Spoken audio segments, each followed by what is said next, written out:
Hola, mi nombre es José Antonio Méndez y os doy la bienvenida a un nuevo episodio de Comentarios desde la Barrera. Hoy os traigo una entrevista con Rubén Arranz, que es periodista del diario digital Voz Populi, que ha escrito su primera novela y que lleva por título Perro come perro, ambientada en el mundo del periodismo, oficio plagado de virtudes y de miserias, pero que no es tan romántico como el que nos muestran las películas y las series de televisión. Como dice el propio Rubén durante la entrevista, nada que ver el ejercicio de la profesión con Todos los hombres del presidente, la famosa película sobre el escándalo del Watergate, destapado por Bob Woodward y Carl Bernstein, periodistas del Washington Post, cuya investigación desembocó en la dimisión de Richard Nixon. Y es que, como casi siempre, la realidad se parece bien poco a la ficción. A lo largo de algo más de hora y media charlaremos de periodismo, del clickbait, de las fake news, de la irrupción de las redes sociales, de lo digital y del papel, de egos y de la búsqueda por parte de un periodista de esa mirada limpia con la que plasmar la realidad que le rodea, sin artificios, tratando de ser fiel a la verdad y con la objetividad como premisa fundamental, esquivando, en la medida de lo posible, los hilos fácticos y poderosos que acechan a una profesión en constante crisis de identidad. Crisis, por cierto, que se ha acentuado más, si cabe, a raíz del papel jugado por los medios de comunicación durante la pandemia. Un papel, dicho sea de paso, nada decoroso. La permanente crisis del periodismo no se debe a la falta de ingresos publicitarios, que también, sino sobre todo, a la cada vez más escasa credibilidad de una profesión que en condiciones normales debería actuar como contrapeso del poder. De todo esto y de mucho más trata la charla de hoy. Os dejo con Rubén Arranz.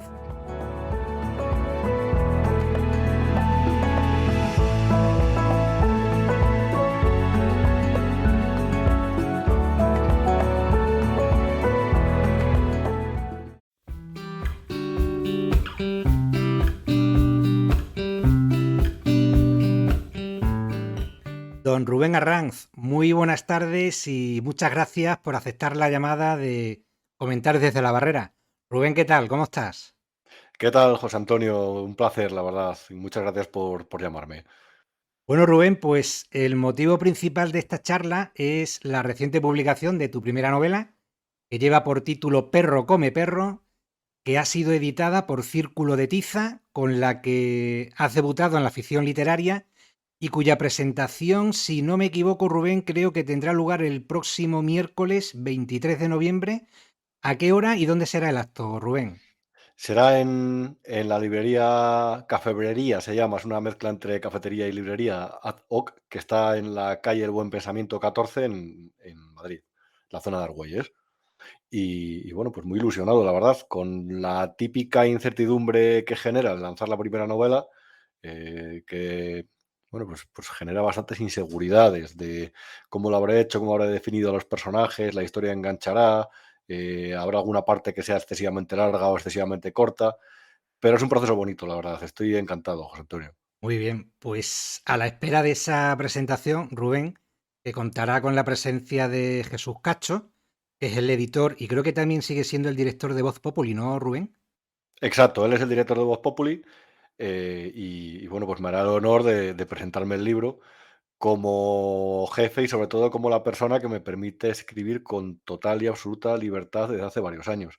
También estará la presentación de Eva Serrano, que es la editora de Círculo de Tiza, que también me ha permitido escribir con una libertad increíble de un tema que es espinoso y pues encantado, la verdad, y con amigos y quien se quiera acercar por allí, encantado de recibirle, por supuesto. A mí me encantaría poder ir, pero creo que sabes que vivo en Cáceres, me pilla un poquito Ujú. lejos. El tema de las conexiones con el tren está bastante complicado, pero Sí. bueno, ya tendremos ocasión de vernos en otro momento.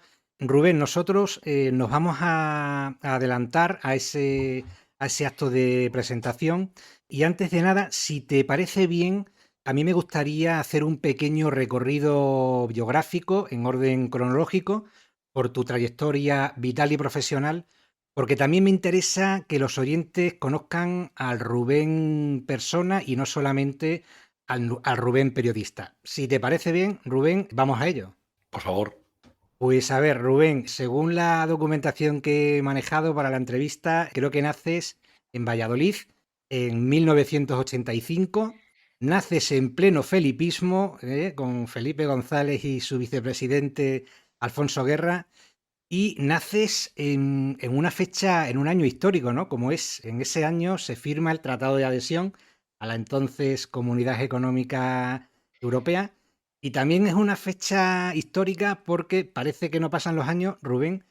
En 1985 tiene lugar la primera reforma del Consejo General del Poder Judicial, de la que tanto se habla ahora, ¿no? Parece que no pasan los años, ¿no, Rubén? Han pasado 37 años y seguimos con las mismas polémicas, ¿no? 37 años. Nazco el 20 de febrero, además, que si no recuerdo mal es el aniversario del día que llegó el tren ferrocarril a Valladolid, que fue lo que arruinó la maravillosa obra del Canal de Castilla, porque por tren llegaban antes las mercancías. Ese día, en 1982, inauguró el José Zorrilla, el Estadio José Zorrilla, el denominado Estadio de la Pulmonía, en un partido contra el Athletic de Bilbao, que yo creo que ganó el Valladolid 2-1, si no recuerdo mal, el Real Valladolid.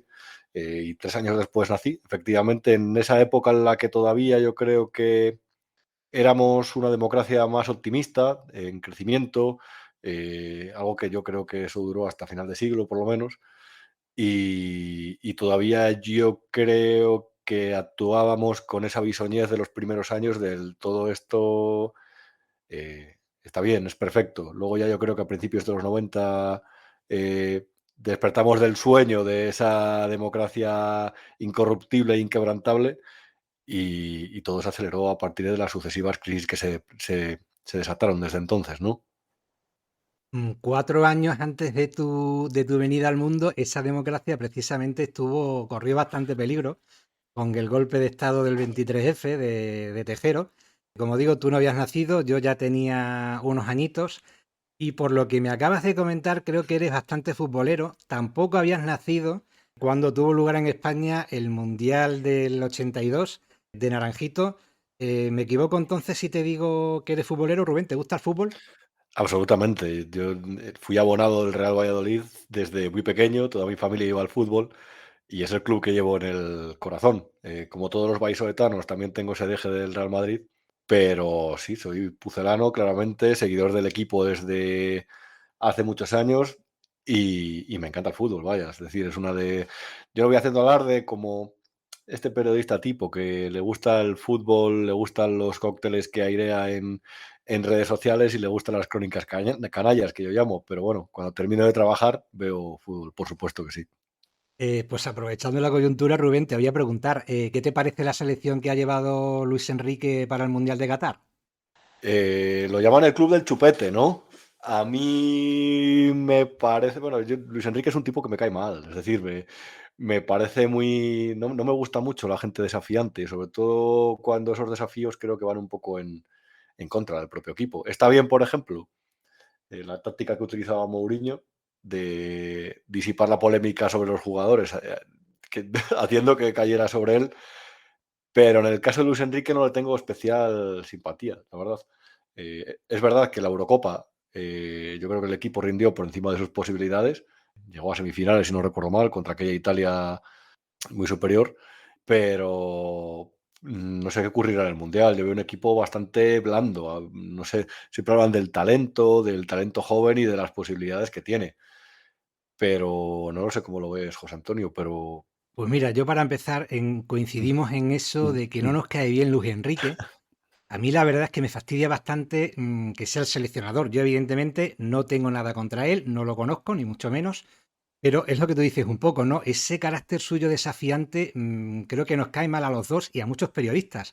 Yo creo que algún que otro periodista está deseando que a España le vaya mal para que le vaya mal a Luis Enrique, ¿no? Y eso sí que me parece un poco triste, ¿no? Yo en mi caso no, yo sé diferenciar, me cae mal Luis Enrique, pero yo creo que España llegue lo más lejos posible en este mundial, ¿no? Sí, claro, eso siempre nos enfundamos la camiseta de la roja. Es verdad que este mundial, por los casos de corrupción que lo anteceden, ocurre un poco como con el Mundial 78. Esa adjudicación ilegal, eso lo que sucedió en las obras de construcción de los estadios, que fue tremendo, mano de obra esclava que se utilizó y que murió, le hacen que yo creo que empañan bastante la cita. Para mí le restan interés, desde luego. Pero si nos ponemos en harina y vemos la selección, por supuesto, claro, hay que, no sé, hay que estar siempre de lado. Se quita ya el partidismo, que es lo que el partidismo futbolístico, y animamos a España, pese a, no sé, que se ha quedado fuera gente como Borja Iglesias, como Iago Aspas, como Nacho, maravilloso jugador que es Nacho.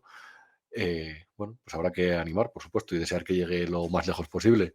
Hablando de esa concesión mundialista por parte de la FIFA, Rubén, no sé si has visto, te lo recomiendo desde aquí. Hay un documental en Netflix que lo han publicado hace poco, que se llama Los entresijos de la FIFA y que pone al descubierto, bueno, pues todos los tejemanejes, la mafia que se mueve alrededor de la FIFA, con Joseph Blatter y con Joao Belange anteriormente. Y no solamente el Mundial de Qatar, sino también hablaban incluso del Mundial de Sudáfrica, que fue el que ganamos, y el de Rusia. Pero bueno, vamos a continuar. Bueno, sí, mira, te voy a preguntar también, siguiendo con el fútbol, ¿qué tal Romario Nazario, el fenómeno? ¿Qué tal por allí por Valladolid? ¿Cómo se está portando con el equipo? Ronaldo, bueno, no sé, yo soy bastante crítico con su figura, la verdad. Es verdad que este año, es decir, el Valladolid está estupendo. Es decir, fuera de casa no rinde, el equipo se viene abajo, pero bueno, tiene 17 puntos y está en mitad de la tabla. Es decir, no se puede pedir más, pero hay cierta decepción. A Ronaldo se le recibe en la ciudad casi como un héroe, después de años de absoluta apatía del equipo. Al Real Valladolid le pasó como a otros equipos. Se hundió Caja España, o sea, se hizo la fusión con Unicaja, se redujo el patrocinio y eso hizo pues que el equipo decayera. Ocurrió también cuando el equipo de baloncesto de la ciudad, aprovecho para decir que ese equipo ha sido una referencia hasta hace muy pocos años, pues cuando Forum sucedió aquello de Forum Beafinsa, de la estafa piramidal. Sí. Pero bueno, no sé, parece que con Ronaldo había una esperanza de que, Ronaldo lo dijo, que quiero hacer de esto un equipo Champions. Y no sé, percibo el ambiente un poco frío en general, cierta desconfianza hacia su gestión. Pero bueno, no sé, es un equipo del que no eres para ganar títulos, eres de corazón y eres porque es el equipo de tu ciudad el que has visto desde pequeño. Rubén, como digo, naces en Valladolid en el año 1985. Valladolid, por cierto, una ciudad con bastante solera histórica. No en vano creo que fuisteis capital del imperio con Felipe III, pero he de decirte en este caso, yo barro para mi tierra, que Cáceres también, ciudad patrimonio de la humanidad, está a la altura. No sé si conoces Cáceres, por cierto, yo Valladolid sí que lo conozco, he estado un par de veces. Cáceres, gran ciudad, he estado varias veces y es un placer siempre ir, desde luego, o sea, por historia, por lo divertida que es, por alternativas de ocio. Cáceres me encanta, toda la provincia, de hecho. Rubén, Valladolid, gran ciudad y cuna de grandísimos escritores, como por ejemplo José Zorrilla y Miguel Delibes. Miguel Delibes, por cierto, que está bastante relacionado con el mundo del periodismo. En su día fue director del Norte de Castilla. Y quería preguntarte, ¿llegaste a conocer al maestro Delibes, Rubén? ¿Coincidiste alguna vez con él por las calles de Valladolid? ¿Fuiste a alguna de sus charlas? ¿Fue él a la facultad a dar alguna conferencia? No, yo no llegué a coincidir con él, pero tengo una anécdota al respecto y es que cuando él murió, yo trabajaba en la agencia F en Valladolid y hicimos junto a un compañero, un gran periodista, un especial por su fallecimiento, claro. Y recuerdo que sacamos un reportaje que le llamó mucho la atención a la prensa, que eran los mensajes que le ponían los vallisoletanos en su libro de condolencias, que es lo que yo creo que un poco define al escritor que está arraigado a su ciudad. El recuerdo que tienen de él los ciudadanos. Estuvimos en la Capilla Ardiente, en el salón del ayuntamiento, el salón principal, y hubo un mensaje de una niña que ponía algo así como: cuando te vayas, pese a que te has ido, sigue escribiendo, algo así.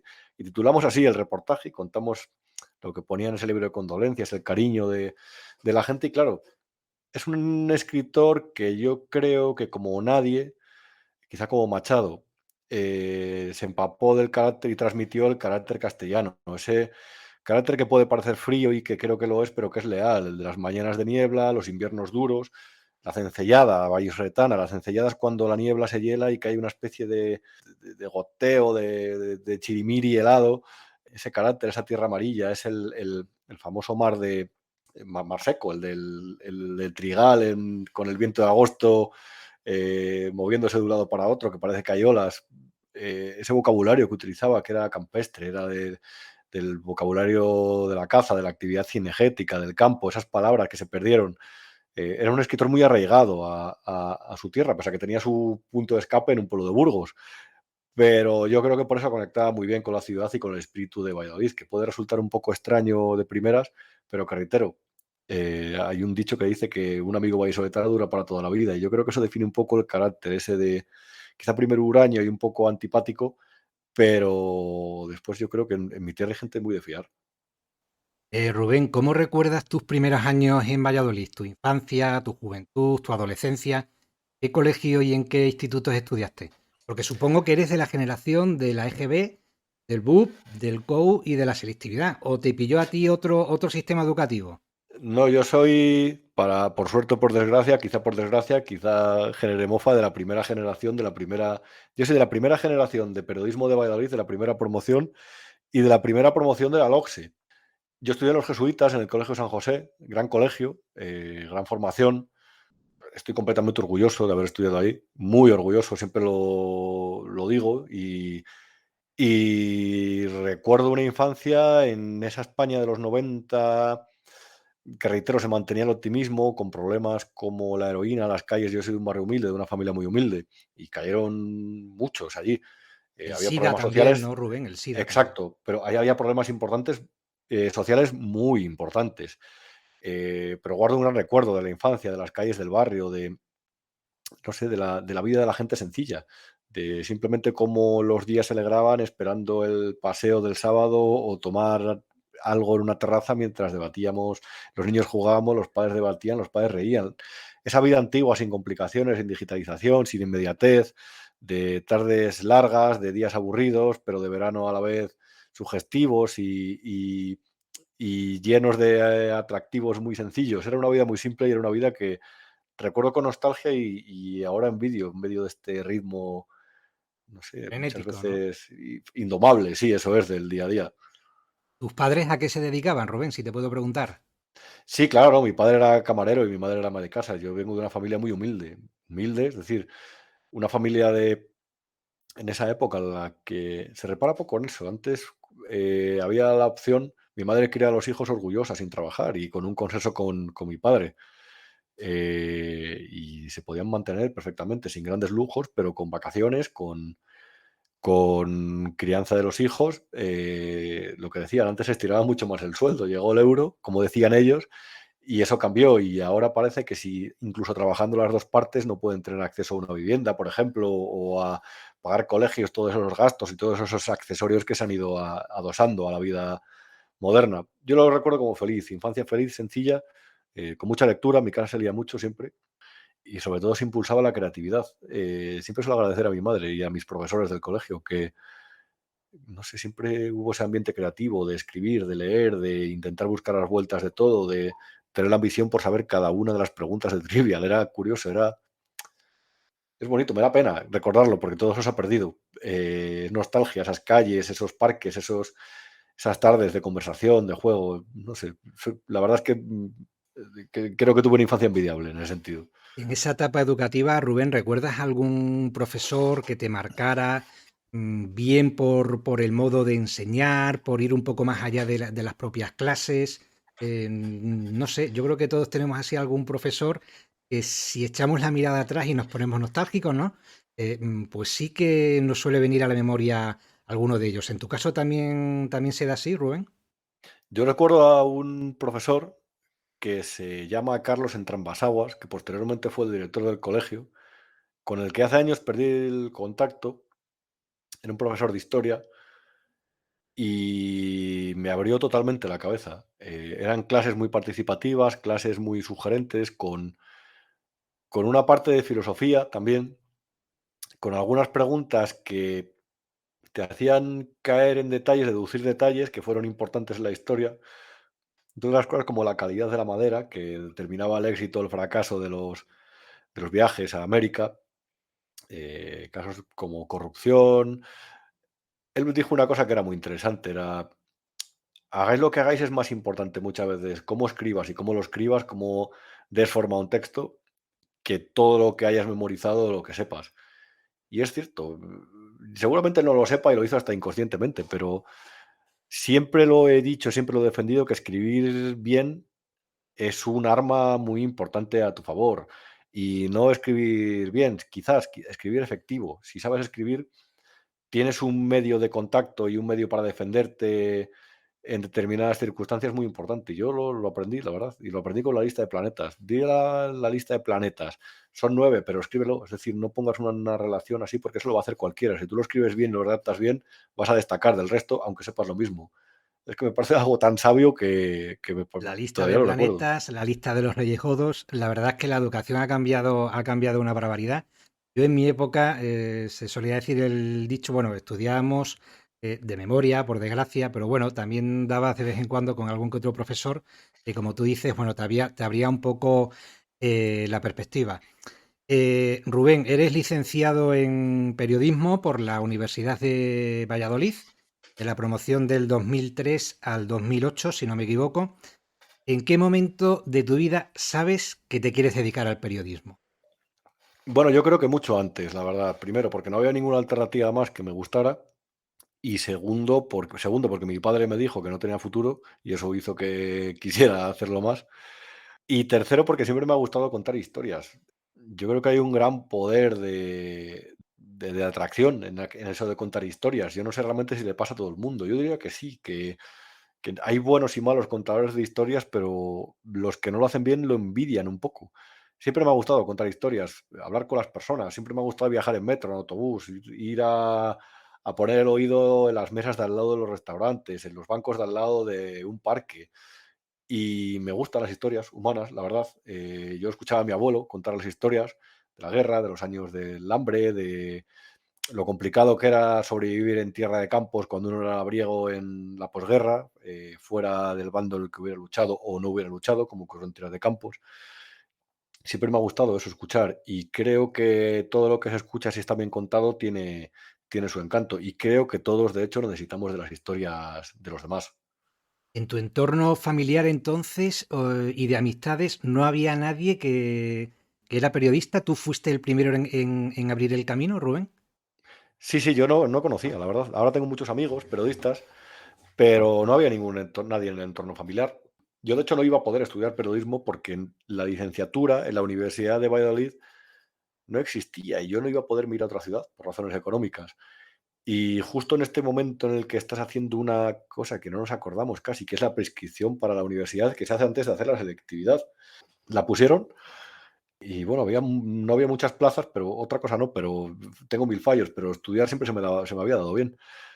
Conseguí una plaza y hice periodismo, hice lo que yo me gustaba. Si no hubiera hecho, pues no sé, administración de empresas, estaría trabajando en un banco o no sé, comprando Bitcoin. Pues yo te cuento, mira, yo también quise estudiar periodismo. En Cáceres no hay facultad de periodismo. Por desgracia, por motivos económicos familiares, no pude irme a estudiar fuera, como hubiera sido el caso de Sevilla o de Madrid. Y bueno, me decidí por derecho, como el que pudo haber hecho historia o magisterio, ¿no?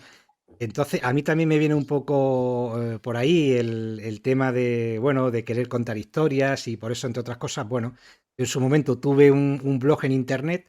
Como la gente no lee mucho, Rubén, ahora me ha dado por el tema del podcast.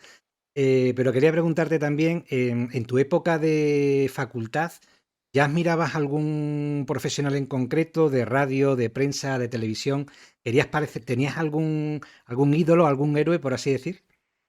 A ver, puede resultar un poco raro lo que voy a decir, pero es que yo creo que en periodismo los periodistas deben ser un actor muy secundario en los medios de comunicación. Yo comparto lo de medios como el New York Times que quitaron la firma de los periodistas de la portada. Lo importante son las historias. Siempre ha habido columnistas que he admirado y con los que no he estado para nada de acuerdo, como era Aro Teclen. Me parecía una capacidad para mezclar historias de medios de comunicación y política maravillosa. Luego las conclusiones, por supuesto, no compartía una buena parte, porque no comparto esa idea marxista de las relaciones humanas. Luego, posteriormente, es curioso porque leía muchos artículos de García Márquez, leía Truman Capote en la facultad, leía Galeano también. En la universidad todos leemos autores progresistas, por cierto. Y luego después, cuando empecé a hacer periodismo de medios de comunicación, empecé a leer artículos de forma compulsiva de David Carr, que era el especialista en medios de comunicación del New York Times, y tenía una cosa que me gusta y que yo nunca he logrado ni acercarme, que es escribir con esa inocencia y esa condescendencia que muchas veces hace falta para transformar un buen texto en un texto brillante. Es decir, saber evadirse de los temas, tener una mirada limpia sobre asuntos sobre los que llevas escribiendo 20 o 30 años. Y la verdad, murió hace unos años, pero siempre he envidiado eso. Es decir, esa mirada limpia a veces es importante en el periodista. Y yo tengo la sensación de que cuanto más tiempo ejercemos esto, más sucia es nuestra mirada. En Valladolid, precisamente, Rubén, o de Valladolid, son algunos periodistas, bueno, que han conseguido cierta fama, como por ejemplo Antoni Daimiel, Javier Ares en ciclismo, Fernando García Tola, no sé si te suena, Julián Lago, Antonio San José, Manu Carreño, creo que también. Ujú. ¿Has conocido alguno de ellos? Antonio San José es de Valladolid, es curioso, no lo sabía, la verdad. Me parece un tipo extraordinario, la verdad. No, no, personalmente, bueno, conocí a Manu Carreño en su día en la facultad. Lo típico, que vino el hombre con toda la buena intención y empezamos a hacer preguntas difíciles también sobre por qué no era periodista y ejercía el periodismo. Típicas cosas de estudiante de facultad un poco molesto, pero no, sí que es verdad que entre los que nombras hay referentes y bueno, siempre como cualquier persona, soy un poco chauvinista en ese sentido, como cualquier persona de ciudad parece que da, de tu ciudad parece que da cierto orgullo, se te hincha el pecho muchas veces al ver triunfar a gente que ha nacido cerca de ti. Y claro, si es en lo tuyo, pues por supuesto más. Rubén, ¿estudiaste periodismo pensando en dedicarte a algo específico? ¿Querías especializarte en periodismo deportivo, economía, de investigación, de tribunales? ¿O simplemente pensabas en dedicarte al periodismo puro y duro y a lo que surgiera? Bueno, a mí siempre me ha gustado el periodismo escrito, entre otras cosas, porque no soy muy charlatán, muy hablador para hablar por la radio, no charlatán en el mal sentido, digo, muy de tener ese discurso salabia, y porque por la tele hay que ser guapo para salir, por supuesto, y eso es una cosa que evidentemente cuando no te la dicen es porque no lo eres. Entonces, claro, quizás, quizás aprendes más a escribir o te esfuerzas más cuando estás con esas circunstancias. Y siempre me ha gustado leer, entonces yo pensé simplemente en imitar, todos aprendemos por imitación de otros. Y me puse a escribir y siempre he trabajado en medios escritos, salvo en la radio, que trabajé 2 meses en Punto Radio en Béjar, con un tipo que, por cierto, me prometió algo que no me dio, pero y por eso se acabó un poco como el Rosario de la Aurora. Y me gustó esa experiencia, era muy bonito hacer radio, la verdad, hacer informativos locales, el estado de las carreteras, los puertos que están cerrados en invierno, cuando se abría la estación de esquí de la Covatilla, cuando se cerraba, las actividades que había, cuando se celebraba el Día de las Águedas, cuando había manifestaciones, los plenos municipales. Me encantaba ese periodismo, es el periodismo yo creo que más he disfrutado quizás. Pero no duró mucho la experiencia, la verdad, y es una pena. Rubén, ¿la facultad prepara para el ejercicio de la profesión o se trata como la mayoría de las carreras, al menos en mi época, de conseguir un título académico que después te habilite para buscarte la vida y que no te tachen de intruso? A ver, la facultad lo que te hace es tener mucho tiempo libre. Y más si eras como yo, que tampoco era un asistente muy fiel a las clases. Tienes mucho tiempo libre y eso hace que leas mucho, que veas muchas películas, que leas mucha prensa, muchísima prensa. Yo leí muchísima prensa durante la universidad.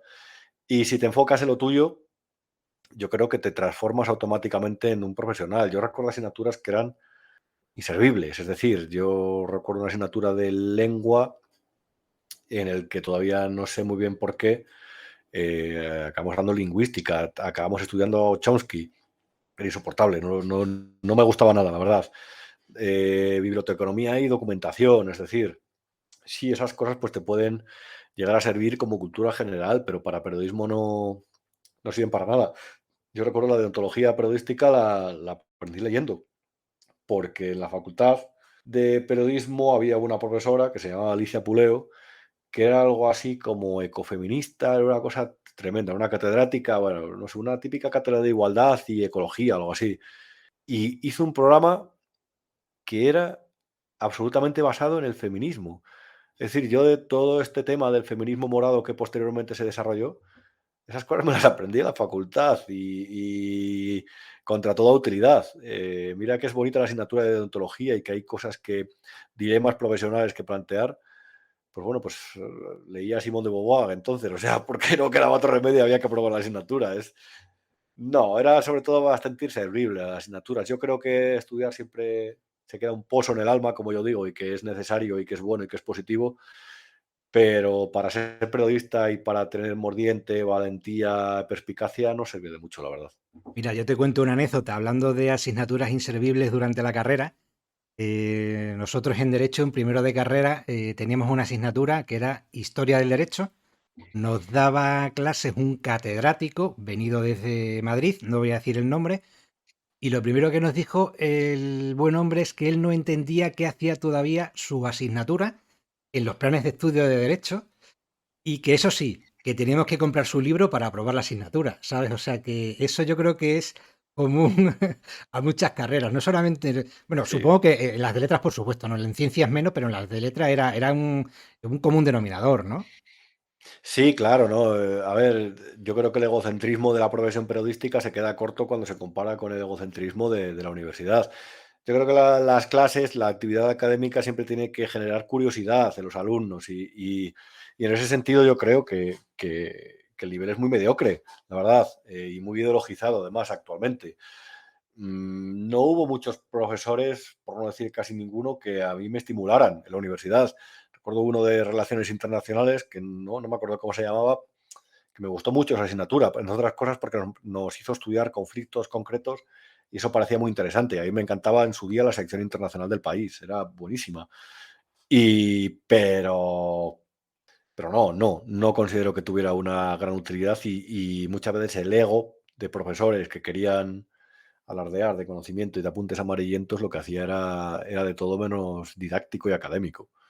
El ego es uno de los grandes males que aquejan a tu profesión, Rubén. El intrusismo es otro. A lo largo de esta charla vamos a hablar un poco de estos males, de estos vicios del periodismo, pero centrándonos ahora, por ejemplo, en el intrusismo, ¿tú estás de acuerdo en que puedan ejercer de periodistas aquellos que no tienen el correspondiente título académico? ¿Los ves como el enemigo a batir o simplemente si tú sabes comunicar bien, un título no te habilita para que seas buen profesional? Yo soy completamente partidario que los especialistas escriban en la prensa y de hecho que los propios periodistas les se adapten, o sea, les ayuden a adaptarse al estilo informativo, porque un economista reputado siempre va a saber mejor de lo que habla que un periodista, por mucho que se informe del tema, por lo menos para realizar un análisis bursátil o un análisis de futuros. Yo creo que siempre va mejor un economista o un especialista que una rata de redacción. Es curioso porque siempre se habla del intrusismo en las redacciones, pero no se habla de que la falta de editores de prensa ha traído el intrusismo, por ejemplo, de los fondos de inversión y otro tipo de intrusismos de empresas que se han hecho con una parte de la propiedad de los medios de comunicación y que tienen interés en todo menos en la buena información. Para mí eso es mucho más grave porque condiciona todo. A partir de la cúspide de la pirámide todo lo condiciona. No sé, por ejemplo, no veo a un redactor del Washington Post definir como injustificables los despidos que se van a preparar en Amazon actualmente, que no sé si lo serán, pero si lo fueran tampoco lo harían. Y Jeff Bezos es el propietario del Washington Post. Bueno, esos son tipos de intrusismo. Me parece muy bien la inversión, que cada cual invierta donde le dé la gana, pero hombre, señalar siempre el intrusismo de los economistas o de los juristas o de quien sea, de Guardiola escribía artículos durante uno de los mundiales y lo hacía muy bien, el país, yo creo. Eso está bien, no sé, eso está bien, eso enriquece y eso hace que al lector le llegue una mejor información siempre. Que parece que aquí en España los que realmente han triunfado o han llegado a la cúspide de la profesión, te pongo dos o tres ejemplos, Rubén. Carlos Herrera creo que no es periodista, creo que es médico. Ana Blanco, que es la que ha sido presentadora de los telediarios de televisión española durante un montón de años y creo que ahora se ha retirado precisamente. Y bueno, también voy a hablar de Federico Jiménez Los Santos, que él es profesor de instituto. ¿Tú los calificarías como buenos comunicadores a pesar de que no son periodistas de formación? Sin duda, absolutamente. Alguno mejor que otro. El conocimiento de historia, de sociología, de psicología que tiene Federico Jiménez de los Santos, por ejemplo, yo no creo que sea común en las redacciones, ni mucho menos. Es un gran ejemplo, es decir, ¿de qué sirve una licenciatura? ¿Serían mejores periodistas si tuvieran esa licenciatura, mejores comunicadores o mejores locutores? Pues lo dudo. Yo creo que el carisma es como el talento, no se compran, son unos bienes innatos, intransferibles, y eso no se entrena. Y eso no se obtiene con un título con créditos de 300 créditos, por ejemplo. Eso va contigo. Y si no tienes ese talento innato, no vas a ser un buen comunicador. Así como si no eres curioso o valiente, no vas a ser nunca un buen periodista. Rubén, en tu carrera hacia el periodismo, fuiste becario en el Día de Valladolid, si no me equivoco, y en la agencia F. Supongo que las temporadas de becario también dan para escribir una novela, ¿no? ¿Te lo has Yo, planteado? cre- yo creo, en su día bromeaba que yo creo que tenía el récord de España de meses de becario, la verdad. Creo que estuve como 24, más o menos. Pues en el día de Valladolid, donde conocía periodistas estupendos, y de hecho algunos de mis mejores amigos son de allí. Yo creo que estuve como 6 meses, luego en la agencia F estuve, me trataron muy bien también, si es que he tenido mucha suerte ahí. Estuve como otros 12 meses, colaborador, no sé, he tenido becas, contratos temporales, contratos de colaboración, Te fuiste a y ahí Montevideo incluso, ¿no? A me coordinar. fui, exacto, me fui a Montevideo de coordinador de redacción en el Cono Sur de la agencia F, y lo que pasa que allí ya era redactor, ahí tenía otras condiciones. También estuve en León, trabajando en F, una ciudad fantástica, León, divertida, es decir, trabajábamos mucho, salíamos todos los días por la noche, porque era una ciudad muy divertida, había mucha vida, mucha actividad, y estuve un año, tuve un gran recuerdo. Me fui porque mi plaza salió a concurso y lo perdí. Y a partir de ahí empezó una especie de una diáspora, volví a León otra vez, en una empresa de la Universidad de Salamanca que me pagaba con bastante retraso. Fui a Béjar, me dijo el tipo, trabajas 2 meses en negro y luego te hago un contrato a tiempo completo, tal, mentira, falso. Terminé haciendo artículos para blogs, para una página de bodas que se llama BodaClick. Hice infinidad de fichas, me supe todo lo del mundo de las bodas, porque era increíble, o sea, no lo sabía, no tenía ni idea yo. Y aprendí eso, escaparates de publicidad. Hice para una página tipo booking.com 300 fichas de hoteles durante una Navidad por 300 euros. Luego tuve una empresa que era muy divertida, yo jugaba a videojuegos y comprobaba programas, escribía para luego hacer unas descargas. Bueno, tuve una trayectoria di muchas vueltas ahí, José Antonio, durante ese tiempo. Fueron años un poco complicados y a veces con periodos de presión, pero lo recuerdo, tengo un gran recuerdo de ellos ahora, un poco Hablaremos un nostálgico poco también. más adelante del tema de la precariedad laboral en el periodismo, pero me parece muy curioso esa experiencia que tuviste en Montevideo. ¿Cómo te surgió esa oportunidad laboral? Pues por un profesor de universidad, Pedro Damián Diego, que es un tipo estupendo, muy buena persona, que después era el delegado era el jefe de redacción de F en Castilla y León. Y yo trabajé con él, él tenía una especial sensibilidad con los alumnos de la universidad pública, la Universidad de Valladolid, y nos dio oportunidad a varios allí. Y yo llevaba unos años ya, llevaba como 2 años sin trabajar de periodista, y él me llamó y me dijo, mira, me envían al Cono Sur y quiero que te vengas conmigo. Y primero dije que sí, y luego me lo pensé. Y al final, después de pensarlo, dije, venga, adelante. Y fue una buena experiencia. Uruguay, el paisito, el que está ahí entre los dos gigantes de Brasil y Argentina, es un país que merece mucho la pena. Aparece en el libro, de hecho. Lo que pasa que lo he utilizado no porque fuera como experiencia personal, Que sino aparece al porque principio del libro, ¿no, Rubén? sí, eso es. Ni el personaje soy yo, ni mis vivencias fueron iguales, pero utilicé escenarios comunes porque creo que eran bastante válidos para contar mi historia y porque me apetecía hacer un homenaje a ese país que solamente se habla de él por lo buenos que son en fútbol y por las acciones aparentemente positivas de ese fantoche que tuvieron de presidente, que fue Pepe Mujica, pero tiene muchas cosas buenas, muchas cosas entrañables. No sé, ellos celebran, por ejemplo, la Noche de la Nostalgia, hacer una cosa que se llama la Rural del Prado, que es una feria de ganado gigante, que ves toros de 600 kilos y vacas de 600 kilos a concurso, y para ellos es de interés nacional. Es como, no sé, entre inocente y sofisticado todo. Un país que sabe que vivió su mejor época y que eso quedó lejos, cuando lo llamaban la Suiza de América, pero que son orgullosos y son aguerridos, defienden lo suyo. Y me encantó ese patriotismo bien entendido que tienen. Rubén, ¿es el ejercicio del periodismo esa profesión romántica que te imaginabas cuando estabas estudiando la carrera? No, Te tenía que hacer la pero pregunta.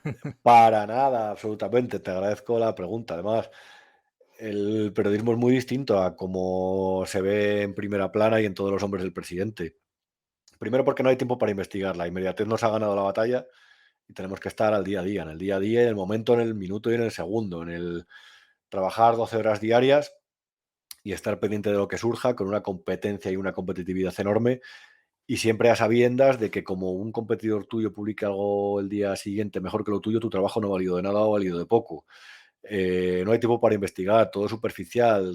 El clickbait nos ha convertido en bobalicones un poco. Hemos perdido además el monopolio de la información y hacemos las cosas hasta tal punto que yo no tengo claro, y sé que es polémico, que todavía seamos una actividad que aporte cosas especialmente positivas a la sociedad o lo contrario.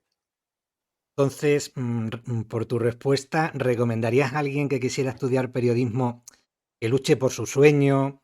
O mejor, que se dedique a otra cosa, Rubén, que haga un máster y se evite 4 o 5 años de facultad. No, yo lo recomiendo, claramente. Si a mí me gusta mi profesión y me gusta manejar información, contar historias, anticiparme, dar argumentos, dar puntos de vista y sobre todo escribir para las personas. Yo soy de los que se lee los comentarios en los periódicos para ver qué opinan las personas de lo que he escrito. Y sin condicionarme, pero a veces aprendiendo de algunos comentaristas que son muy buenos, por cierto, y saben mucho.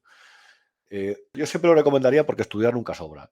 Estudiar, leer un libro, hacer una tesis, hacer una investigación nunca sobra, siempre aporta. Y si hay chicos y chicas que quieren contar historias, tienen vocación, les gusta leer, les gusta, son valientes y tienen esos bemoles que yo llamo para saber que cada día van a tener que hacer una llamada a la contraparte en las que le van a decir esto que vas a publicar no va a venir bien y va a hacer todo lo posible para que no lo publiques. Si a ellos les gusta eso de verdad, adelante con ello porque van a ser unos apasionados de esto. Y yo lo que les diría, además de que estudiaran, es que siempre miren mucho más por el público, por aportar al público, no por escribir lo que quiere el público, sino por aportar y porque les entiendan bien, que por ganar competiciones estúpidas inexistentes con grupitos de periodistas que acaban siendo corporativistas, destructivos y bastante lamentables. Entonces, convenimos, Rubén, en que las películas y las series de periodistas no reflejan la realidad de la profesión, como sucede, por ejemplo, te hablo desde mi perspectiva, con las películas de abogados y de jueces. Dejando eso claro, Rubén, ese punto. Actualmente tú eres redactor de Voz Populi. El Dardo de Arranz es una de tus columnas. Voz Populi, que es un diario digital en el que llevas trabajando desde 2014, con un paréntesis de 7 meses entre 2019 y 2020, que probaste fortuna en El Independiente. Rubén, ¿cómo fue tu llegada a Madrid para dejar atrás el periodismo de provincias y ponerte a escribir desde la capital sobre asuntos de alcance nacional? ¿Te pesó la responsabilidad? ¿Fue dura tu adaptación al estilo de vida de la capital, de Madrid? No, porque yo creo que Madrid al principio deslumbra, pero deslumbra absolutamente. Aquí, cuando llegas, ves infinitas posibilidades, ves una ciudad acogedora, divertida, que, como digo en el libro, nunca duerme. Siempre hay algo, siempre hay alguien, siempre hay un taxi, un autobús, un búho, el metro, no lo sé, siempre hay ambiente, es una ciudad que nunca para, nunca duerme. Yo sí que, y ahí sí que me gusta siempre poner en valor, soy defensor de que el periodismo tiene que ser sobre todo una actividad de proximidad. Yo creo que el gran periodismo, si se hace bien, es el local, el de cada esquina, luchar cada esquina, como los traficantes de The Wire. Eso hay que lucharlo cuando eres periodista. Y creo que ahí está el principal atractivo, el contar al vecino lo que le va a pasar cerca. Es más relevante, no lo sé, una información sobre el Consejo de Ministros que informar a una ciudad de 200.000 habitantes qué día abren las piscinas en verano, cuando lo están esperando todos. Bueno, quizá uno tenga más significado y tenga más relevancia y más inversión, pero también hay que ver que lo otro es interesante. Yo recuerdo cuando estaba en el Día de Valladolid que un periodista hizo un reportaje sobre las fuentes municipales ¿Dónde están las fuentes? ¿Por qué están? ¿Por qué se quitaron? ¿Dónde puede usted beber agua en verano y qué historia tienen?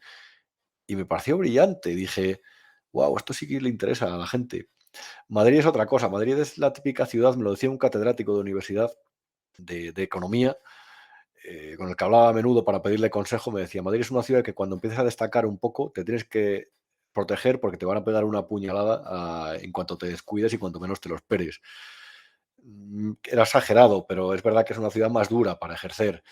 Hay más posibilidades, hay más audiencia, hay más relevancia, pero y es duro, realmente es duro, esos trayectos en autobús por la noche ya cuando estás exhausto, pero es bonito y yo creo que aquí he fabricado los que con el tiempo veré como mis mejores años. Cansa con el tiempo, agota, muchas veces quieres volver a tu ciudad, eh, a otro ritmo, con otras perspectivas, más cerca de la familia, pero Madrid me ha dado muchas cosas y muy buenas, la verdad.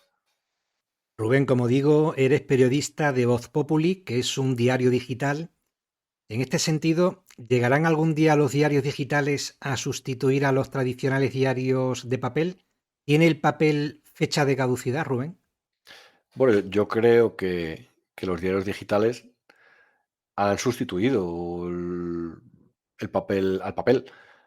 De hecho, los diarios en papel invierten más en sus ediciones digitales, recursos, yo creo, actualmente, que en el papel, que es un vestigio del pasado que, bueno, sobrevive porque una parte de los anunciantes todavía creen que la publicidad en papel les da otro empaque, que lo que está negro sobre blanco tiene como más credibilidad o más visibilidad. Pero yo no creo que tenga nada que envidiar la labor que se hace en los periódicos digitales con menos medios y menos personal al papel. Un editor de un grupo de medios de comunicación importante me lo decía en su día. El gran problema nuestro fue infravaloraros a los medios digitales cuando empezasteis a crecer.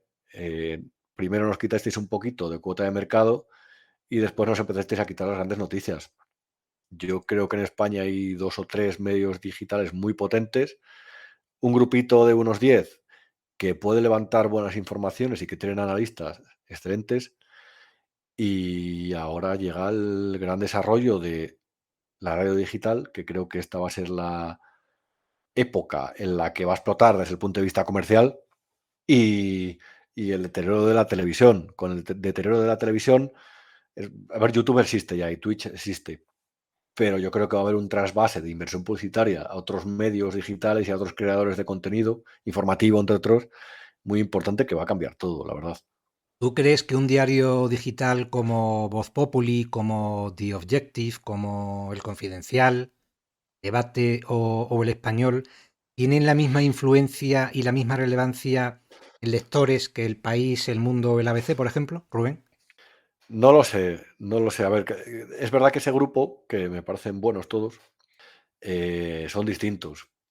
Por ejemplo, en Voz Populi, y es justo decirlo, yo tengo la enorme suerte de coincidir con Jesús Cacho, que es uno de esos periodistas a los que admiraba antes de trabajar con él y que admiro más después de trabajar con él, la verdad. Y no es una cosa de peloteo al jefe porque tampoco es algo necesario.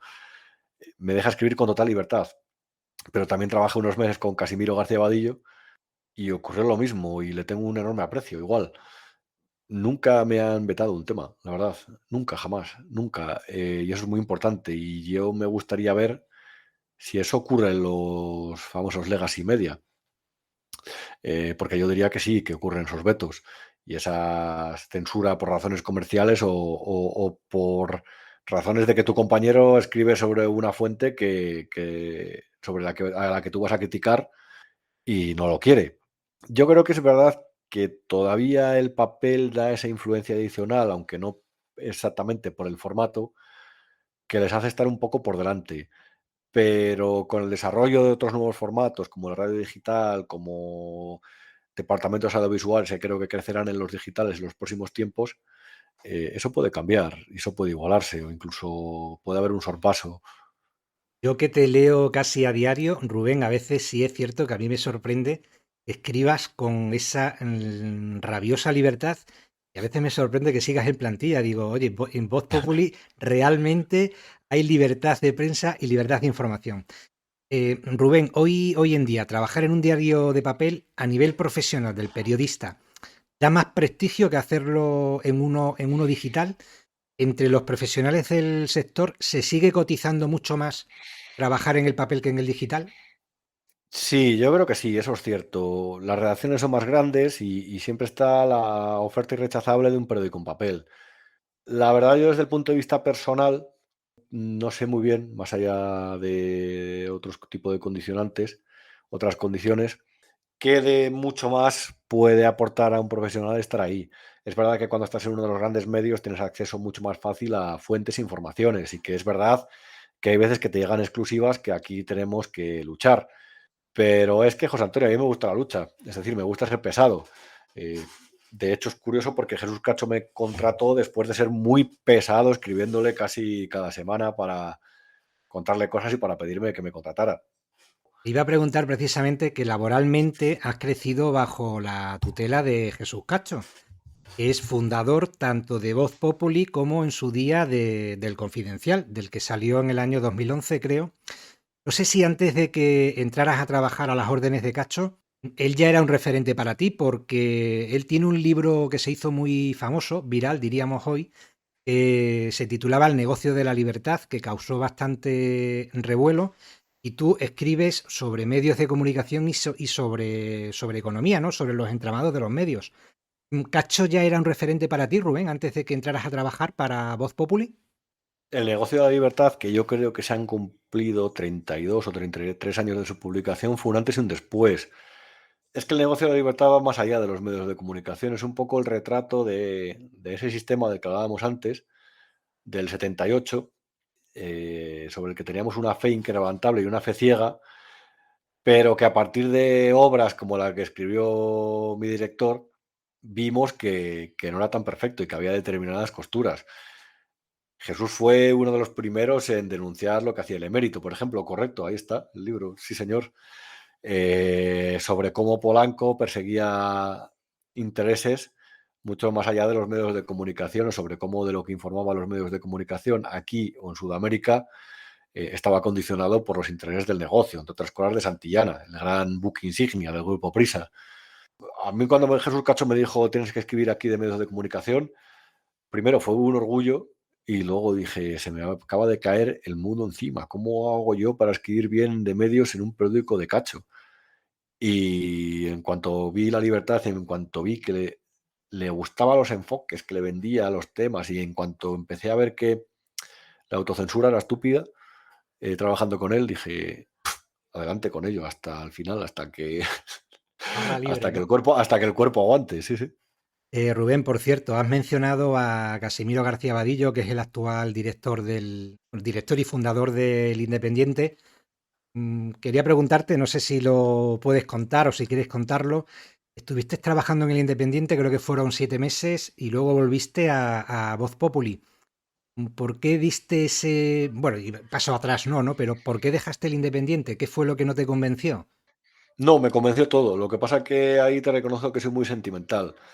Y mis amigos en Voz Populi hicieron todo lo posible porque volviera. Y no me pude resistir. No sé decir muy bien que no. Y me dio mucha pena porque Casimiro había apostado mucho por mí y en poco tiempo aprendí muchas cosas de él. Es un director estupendo, estupendo, la verdad. Pero bueno, volví y a la semana de volver, de repente nos dijeron que nos teníamos que quedar 2 semanas de volver, que nos teníamos que encerrar en casa 15 días y se armó la marimorena con el coronavirus.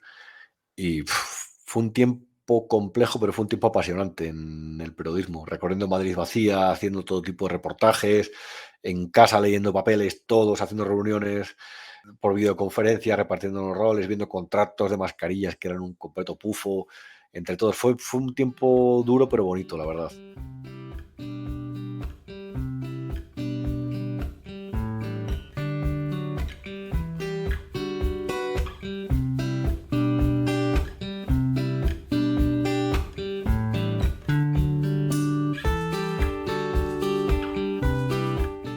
Rubén, avanzando un poquito más en la entrevista, si te parece bien, vamos a entrar en un terreno un poco pantanoso, resbaladizo, como es el de la credibilidad de la profesión, ¿no?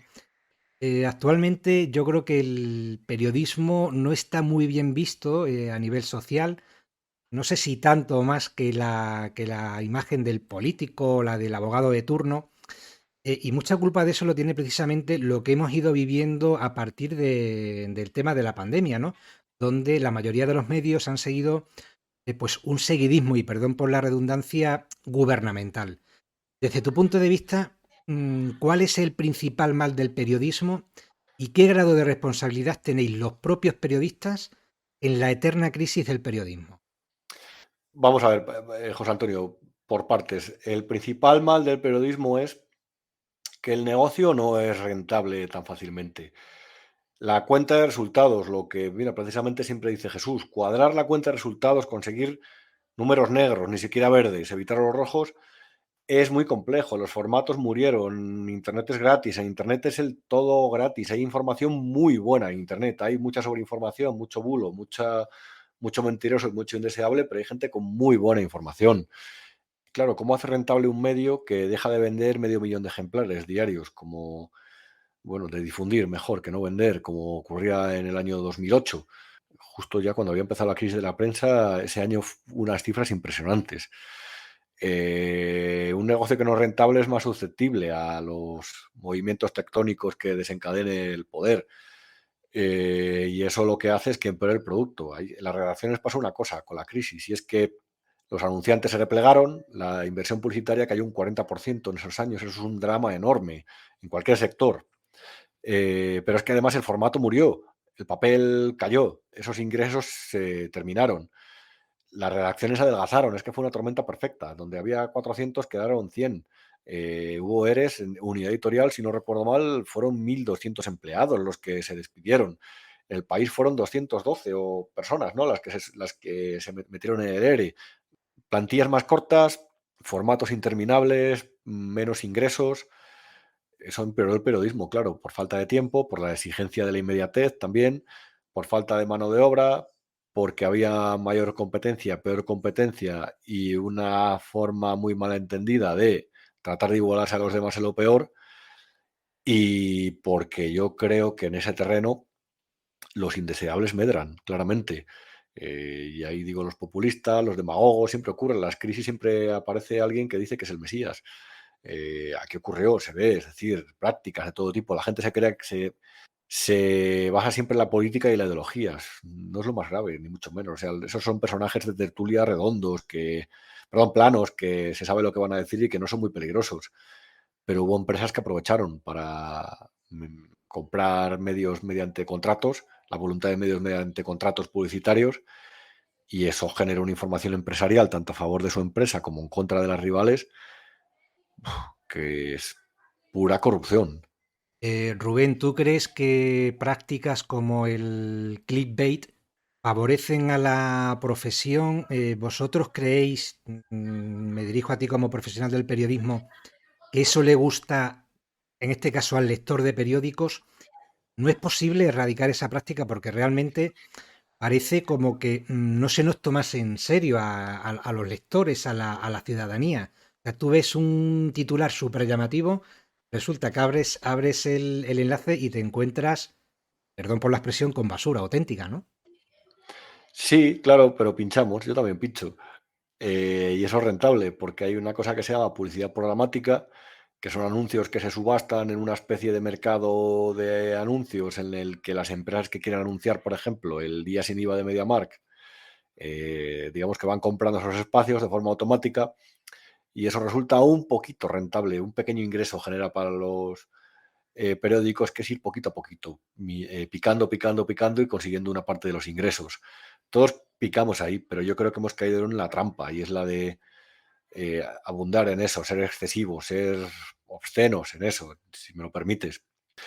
Y las redacciones, en vez de cuando llegó la recuperación, o cuando llegó esa gran fortaleza del mercado digital, que eliminó las barreras de entrada, redujo costes enormemente y permitió hacer un periodismo, es verdad, con más inmediatez, pero creo que igual de bueno o mejor. En vez de extender las redacciones contratando grandes periodistas y dejándoles tiempo para contar sus historias, para buscarlas, para contrastarlas, confirmarlas, moldearlas, producirlas bien, acompañarlas de elementos audiovisuales que ayudaran a la población para eso, las redacciones que hicieron en SEO, posicionamiento en buscadores, en especialistas en redes sociales, que por cierto son muy buenos, y en articulistas muy baratos, muchos los chicos que tienen las primeras experiencias en las redacciones, que se dedican a escribir de las 10 cremas que por menos de 10 euros te evitan el envejecimiento, los 10 pueblos más bonitos de la provincia de Castellón, no lo sé. Rubén, al igual que hay jueces que se han metido en política, también hay periodistas que han dado el paso y se han pasado, por así decirlo, al lado oscuro. En este sentido, por concretar los casos más cercanos en el tiempo, ¿qué opinión te merece el papel que desempeñaron Carmen Martínez de Castro y Miguel Ángel Oliver como secretarios de Estado de Comunicación, la primera con Rajoy y el segundo con Pedro Sánchez?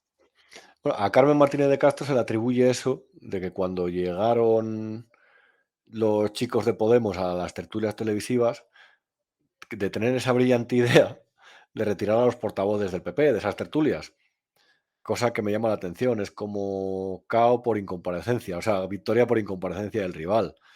A ver, no tiene que ser fácil tener como señorito, como se llama en el argot, a Mariano Rajoy, porque creo que era un buen parlamentario, estupendo parlamentario, pero creo que desde el punto de vista de la comunicación y del magnetismo en determinadas cosas, que no las entrevistas personales, por cierto, que me parecía un tipo encantador, pero creo que en algunos aspectos flojeaba, pero creo que no hubo una política de comunicación profesional adaptada a los nuevos tiempos, a la eclosión del periodismo digital, esa marea enorme de medios que reclaman y a los que tú tienes que atender, porque a los medios hay que atenderlos de comunicación y darles una respuesta. Los periodistas al final no son personas malvadas que buscan destruir a nadie.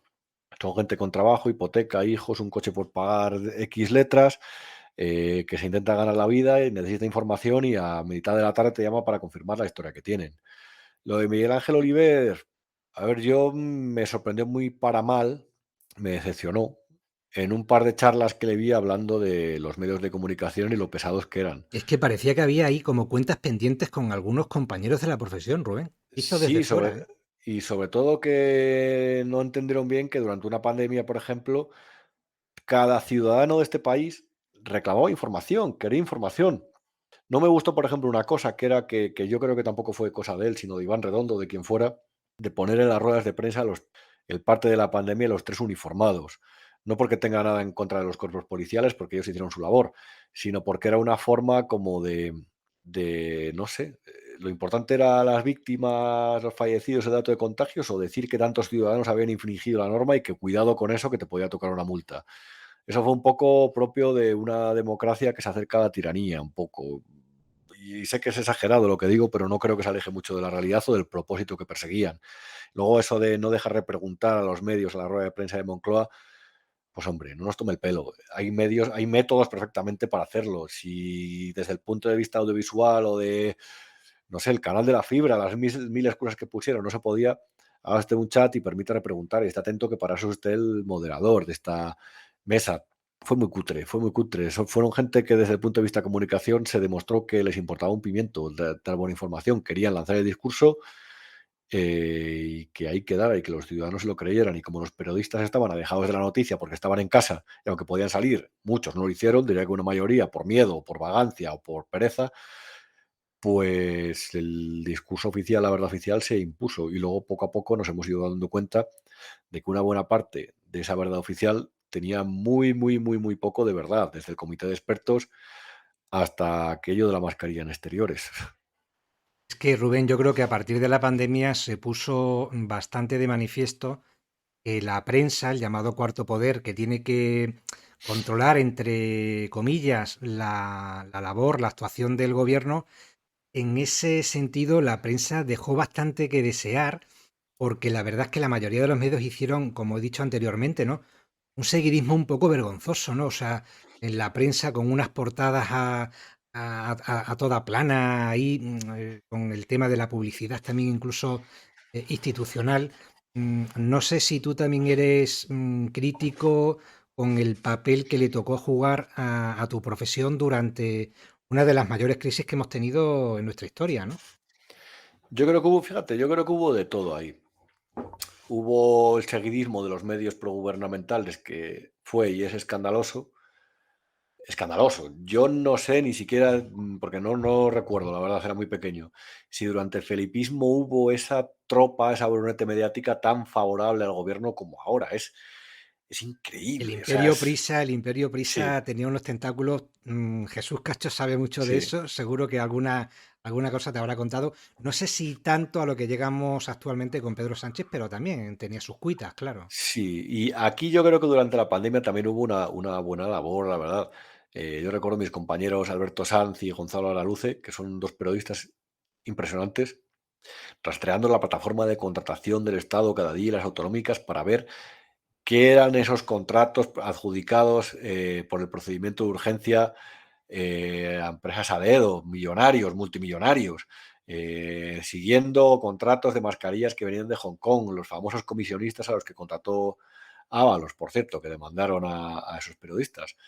Yo creo que ahí hubo una buena labor sobre el tema de las corruptelas del material sanitario. Luego se ha visto que ha afectado a varios partidos, por cierto, y hay cosas que yo creo que no han salido a la luz y que con el tiempo pues alguien cantará o alguna alfombra se levantará. Creo que hubo de todo, buena información y mala información. Hubo más intoxicación que nunca y la gran mentira de nuestro tiempo, que es la propagandística, se impuso, yo creo, que como muy pocas veces. No sé, con un compañero de otro medio, pero no, prefiero no decir cuál, me decía, bueno, pero la portada del Juntos Salimos Más Fuertes, ten en cuenta que hayan bajado nuestros ingresos y que necesitamos pasta. Y dije, bien, pero luego no te quejes cuando te critiquen. No hagas un ejercicio de corporativismo. Es lamentable salir en un momento en el que había, ¿cuántos eran? 1,5 millones de españoles en los ERTES, en el que había gente que no sabía si iba a poder abrir su negocio a foros limitados, gente arruinada, publicar en tu portadilla que habíamos salido más fuertes o publicar después en portada de tu periódico aquello de hemos vencido al virus de Pedro Sánchez el 30 de junio de 2022. Yo he tenido la suerte y toco madera 100 veces de que ningún familiar ha fallecido por COVID, pero yo no estaría muy contento si después de eso de hemos vencido al virus, algún familiar hubiera muerto. Pues mira, yo sí tuve la desgracia de perder a un tío aquí en Cáceres por Lo COVID. siento. Fue pues en primer mes posterior a la pandemia, fue, si no recuerdo mal, en abril del 2020.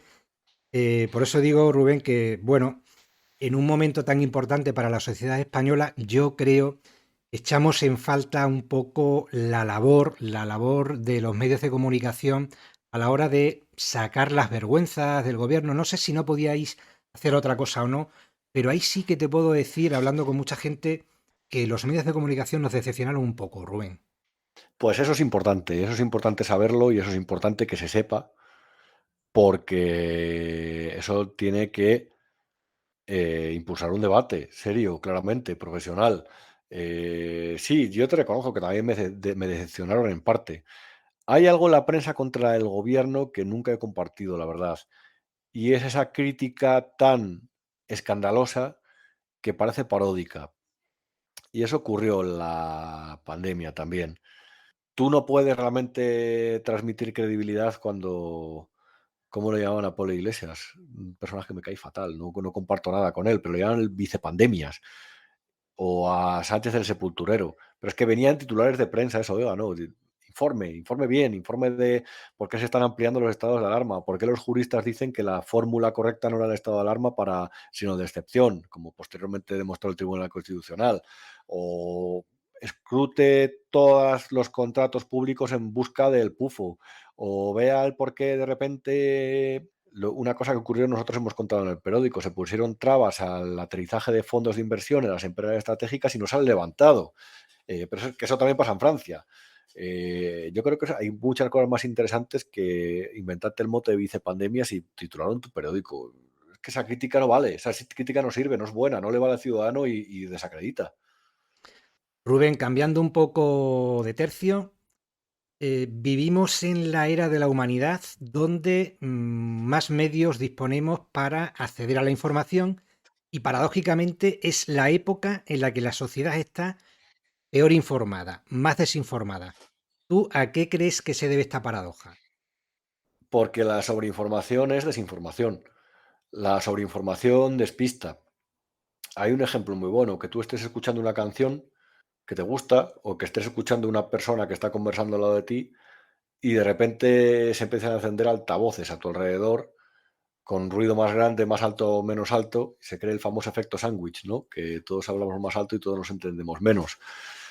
Eso ha ocurrido desde la llegada de Internet, hay cada vez más información y menos certezas.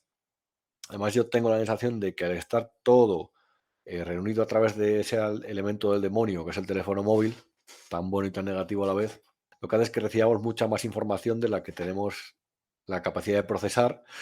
Y luego además es que hemos caído todos en la trampa de la inmediatez, de la rapidez, de lo superficial. Y eso hace que ni los periodistas tengan tanto tiempo ni tanta voluntad, porque no les es rentable desde el punto de vista profesional, para escarbar en los temas, ni haya un excesivo interés en algo que sea profundizar más. Tú ves seminarios online de fundaciones muy potentes, de filosofía, de política, de economía, y están casi vacíos. En cambio, ves auténticos mamarrachos en TikTok con millones de seguidores que simplemente bailan delante de la cámara. Es un retrato muy bueno de la sociedad y muy lamentable. Antes aludíamos al clickbait como uno de los enemigos del periodismo actual. Rubén, yo creo que a la par le va también las fake news, ¿no? Eso también ha perjudicado mucho el prestigio de la profesión, ¿no? ¿Qué opinión te merecen las fake news? ¿Las que lanzan las instituciones o las que lanzan los famosos hackers rusos Las que trabajan en instituciones. la base secreta? Claro, es que, a ver, los bulos siempre han existido, claramente. Lo que pasa es que ahora hay más porque hay más información, claramente. Yo creo que irá un poco en consonancia. Y porque hay gente que se ha dado cuenta de que si se organiza para difundir bulos es mucho más efectiva.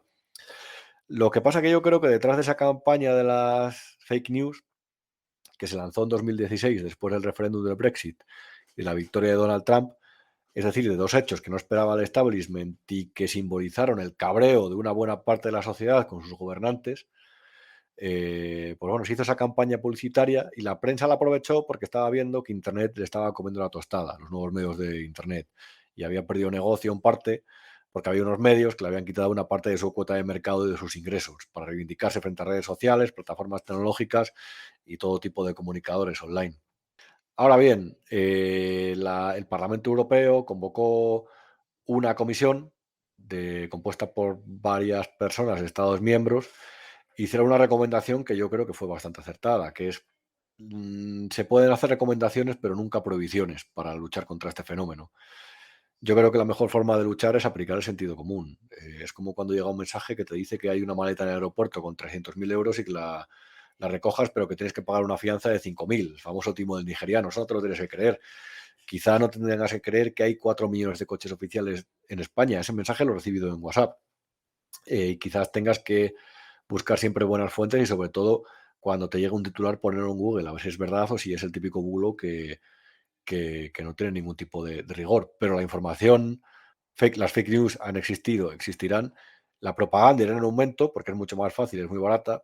Y la información falsa gubernamental es hoy en día tan abundante que asusta, la verdad. Las redes sociales han contribuido bastante, ¿no?, a propagar el tema de las fake news. ¿Tú consideras Twitter, por ejemplo, una herramienta eficaz para tu trabajo, Rubén? Sí, sí, yo es que voy un poco contracorriente ahí, la verdad. Siempre se dice las redes sociales, qué gran lacra para el periodismo. Yo creo que no. En Twitter hay muy buenas fuentes oficiales, de las que enterarte el primero de muchas cosas. Otra cosa es hacer periodismo a través de lo que se dice en Twitter, lo que advertía el nuevo director del New York Times, que los periodistas, por miedo a las represalias, a la bronca de los internautas, cambien o moldeen su línea editorial o su campo de actuación. Pero yo creo que tiene cosas muy positivas. Primero, porque te enteras de lo que opinan las personas. Es como viajar en metro casi. Es verdad que hay muchos bots, pero hay muchas personas y además muy interesantes. Y eso te añade el matiz, por lo menos después de publicar. Y también es verdad que porque hay muchas fuentes oficiales. Es decir, yo recuerdo cuando empecé a hacer periodismo que llamaba al 112 por las mañanas para preguntarles, oye, ¿que ha habido algún accidente? Ahora es que las fotografías las tienes en Twitter. Te pones sobre la pista de hacia quién tienes que llamar, dónde tienes que llamar, dónde tienes que ir. Está muy bien, la verdad.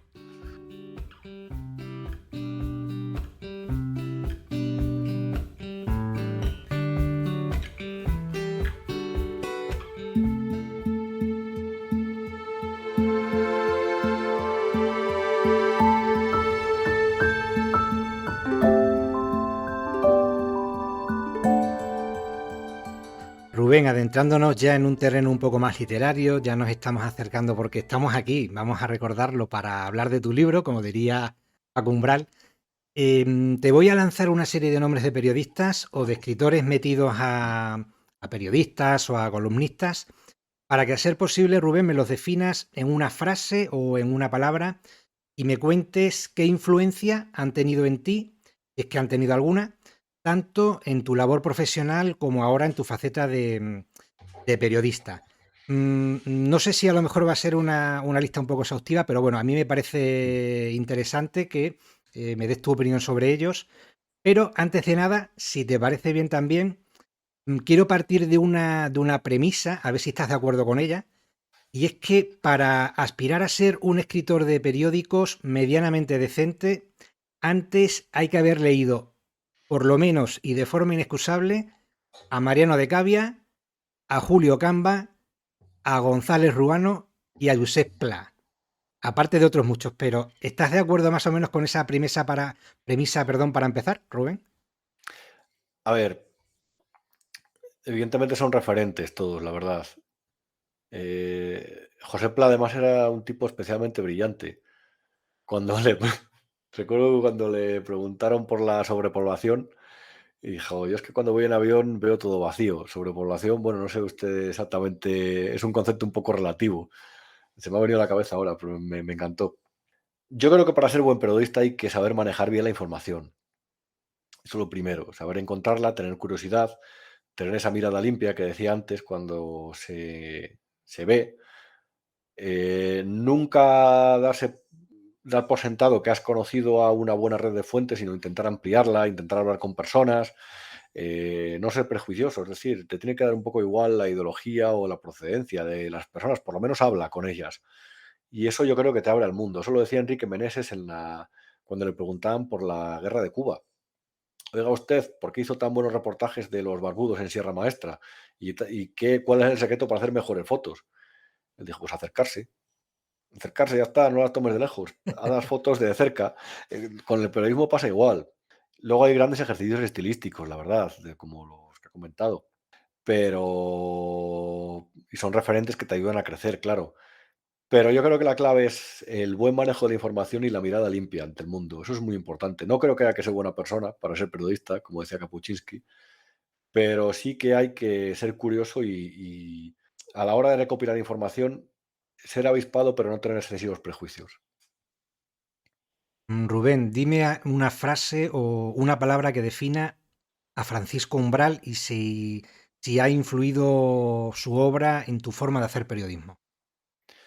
La obra literaria no tanto, la verdad, pero sus columnas eran brillantes, eran sobre todo agudas. Era un tipo muy agudo, con muy mala leche y con una gran herida interior por sus circunstancias. La muerte de su hijo, Y ¿no, Rubén? correcto, pero era muy agudo, era un tío muy agudo, era muy divertido, no había ninguna columna que te dejara indiferente, o casi ninguna, porque es imposible brillar todos los días. Raúl del Pozo, que fue quien sustituyó precisamente la contraportada del Mundo a Umbral.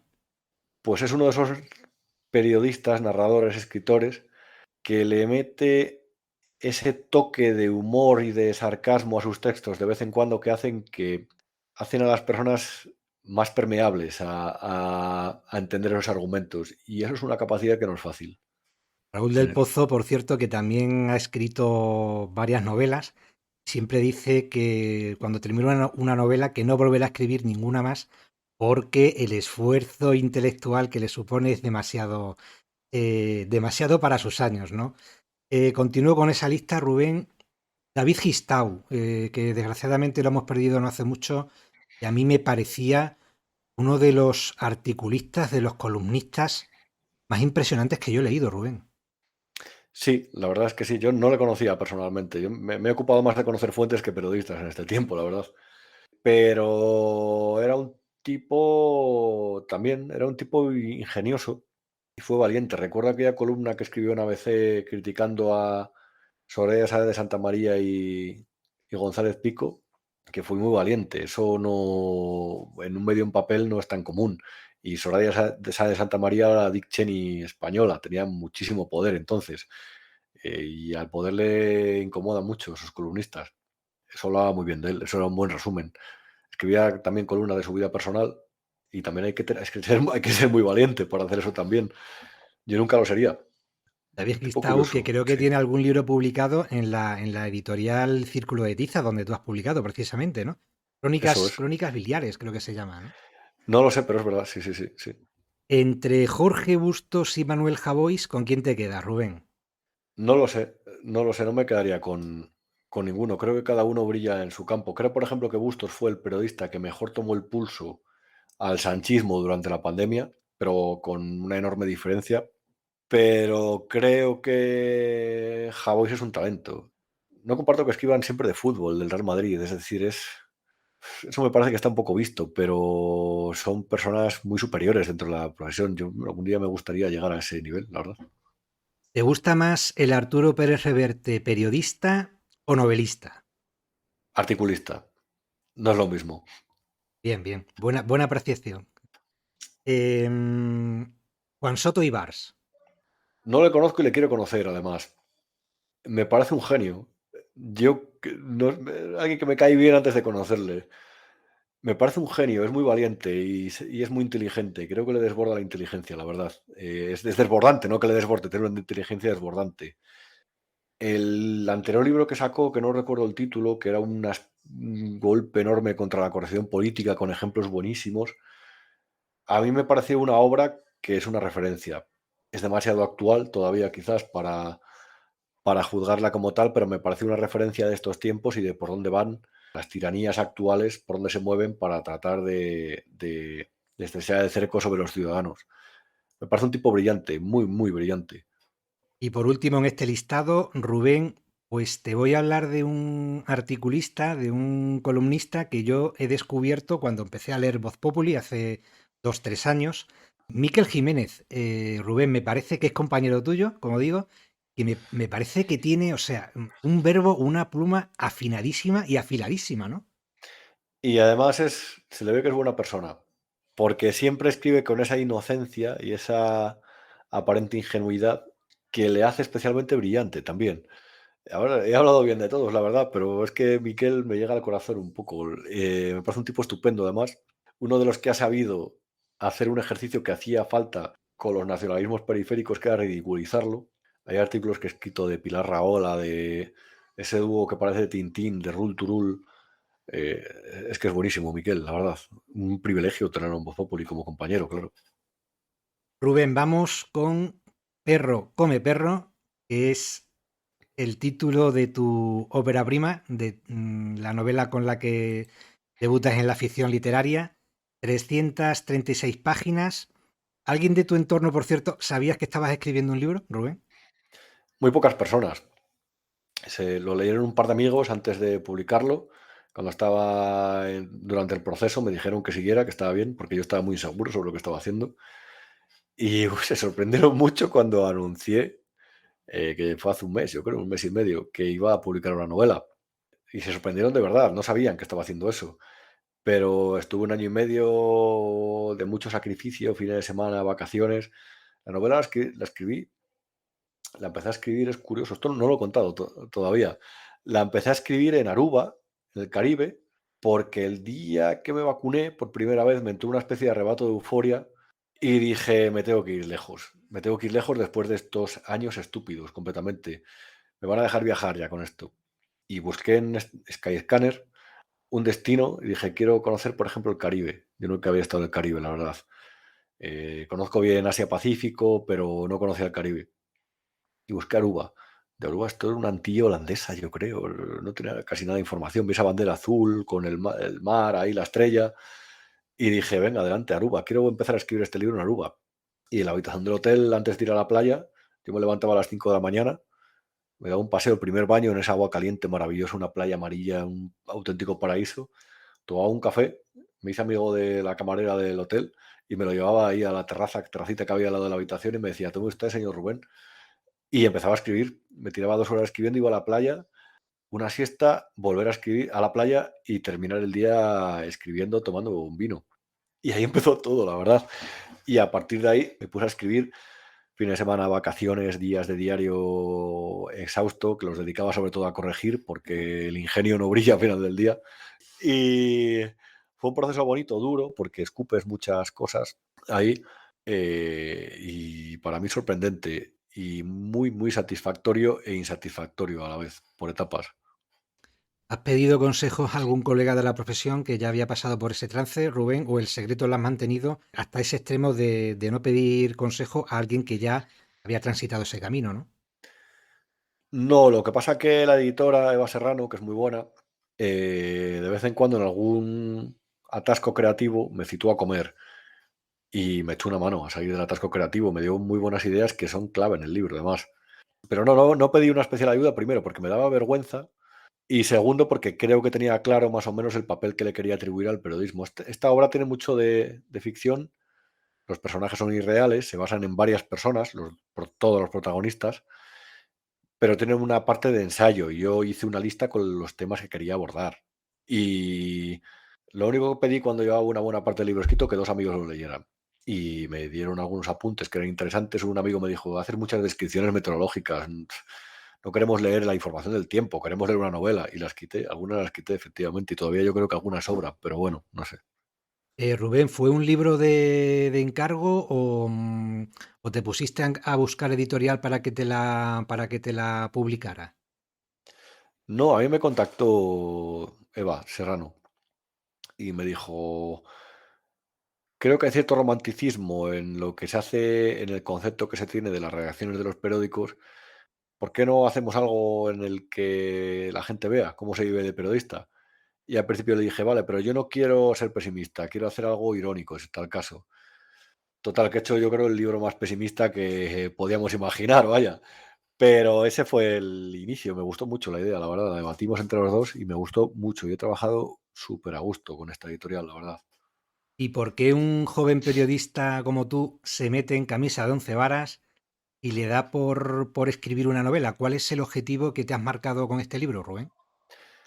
A ver, el objetivo ya lo he cumplido, que es publicarlo y además hablar de dos temas que me parecen muy interesantes, que son el del periodismo, las corruptelas del periodismo y el de la inmigración. El tema de las migraciones siempre me ha encantado, la verdad.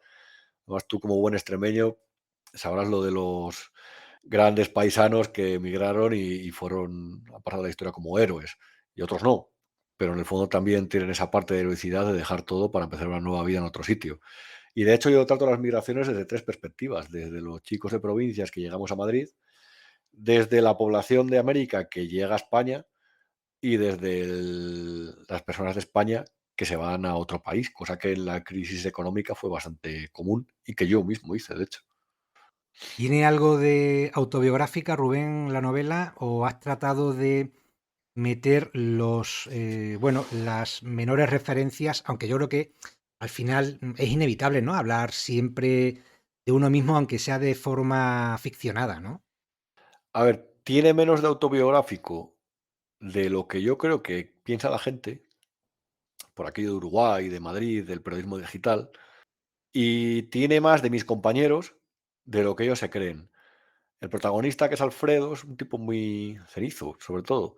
Yo la verdad soy bastante optimista, o sea, soy bastante alegre en el día a día, aunque parezca lo contrario con este rictus, la verdad. Pero sí que pensé que a través de esa hipérbole, la gente se iba a enterar mejor de lo que ocurre en las redacciones y lo que le ocurre al periodismo si hubiera aplicado una objetividad excesiva. Por eso utilicé el monólogo interior, porque creo que era una buena herramienta para que la gente se enterara de cómo viven los periodistas y cómo el poder condiciona a los trabajadores de esta profesión. ¿Cuánto tiempo has estado pergeñando la novela en tu cabeza? ¿Cuánto tiempo pasó hasta que te pusiste manos a la obra? ¿Y cuánto tiempo has tardado en escribirla? He tardado un año y medio, un poco menos, yo creo. El otro día me decía un compañero, la primera persona a la que le pasé el PDF del libro para hacerme la primera entrevista, decía, es la versión 37, ¿has hecho 37 versiones de esto? Y dije, pues sí. O sea, lo revisé 1000 veces, la verdad. Yo tengo la virtud de que como escribo todos los días, escribo más o menos rápido, efectivo, pero no es lo mismo encontrar los matices a cada sensación de ese universo que tú creas poco a poco y encontrar las palabras que los definen mejor es precioso, pero es una tarea muy ardua.